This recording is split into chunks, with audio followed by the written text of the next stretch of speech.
Prince William did not wear a kilt during his trip to Scotland for Charles' second coronation, infuriating the Scots. It seems that Prince William does not like wearing the Scottish kilt, the typical tartan attire that the men of the royal family, including King Charles, Prince Philip, and Prince Edward, have worn many times with pride. The heir to the throne did not choose the kilt even for the second coronation of the sovereign in Scotland, last July 5th.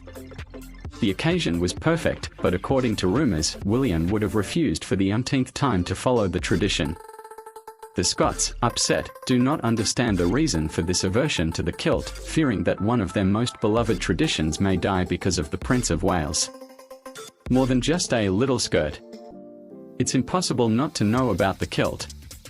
This male garment has become very famous all over the world. We owe it a bit to Willie, the gardener, in the series The Simpsons, not to Braveheart with Mel Gibson, because the use of the kilt in the film is a historical error.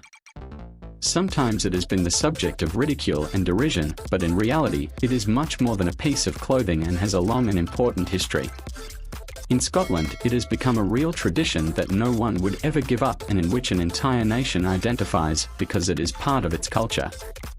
In this regard, it is better to clarify that the Scots do not like to hear the kilt called little skirt. It would even be offensive. Not surprisingly, in Scotland it is said, it's a kilt, not a skirt. The tradition of the kilt is quite recent. It was born in the 18th century, which is why William Wallace could not wear it, thanks to the intuition of the Lancashire Quaker, Thomas Rawlinson, owner of furnaces where iron was melted. Rawlinson noticed that his workers' clothing was not at all functional for the work they had to do. The men, in fact, cut down the trees from which they obtained the wood for the furnaces wearing a long shirt, lena, a heavier tunic, failuin, and over a kind of a cloak of wool tightened at the waist by a leather belt, breacan, and draped over the shoulders, which made it look like a skirt. Elements inherited from Irish culture. This dress, however, was useful for moving nimbly through marshes and moors, not for cutting and transporting wood. The overall vision was that of a cumbersome garment and not even very nice to look at.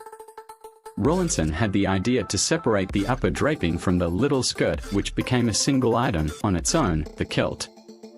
The innovation was liked, making the clothing of the men of the Highlands more comfortable.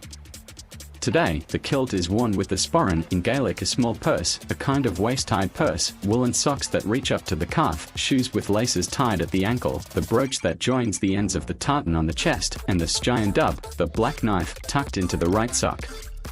The kilt is made of tartan, a fabric known to the Scots since the 3rd century AD, and consists of horizontal stripes, set, that make up the typical checkered design. Today there are about 7,000 varieties of tartan, according to the Scottish Tartans World Register. Every family, association, institution, area of Scotland has its own tartan, including the royal family, who wear the Royal Stuart tartan, red background with green, yellow, white and blue stripes. Little curiosity, Italians could wear the Windsor tartan, even though they do not belong to the royal family.